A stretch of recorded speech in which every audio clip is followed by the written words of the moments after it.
Alright everyone, here's another cold start video of an 89 Chevy Suburban. It's the V1500 5.7 throttle body injected.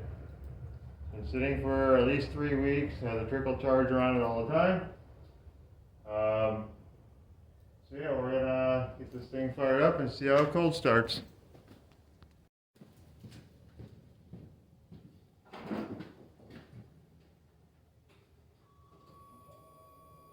About 30 degrees outside.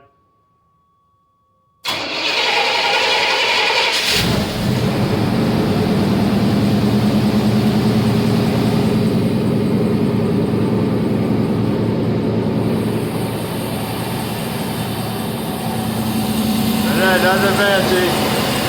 But yes, that's my new thermostat. I have a video out there telling you what that's for and why that's there. So I'll put a link in the top right corner or something of this video. There you have it. Thanks for watching.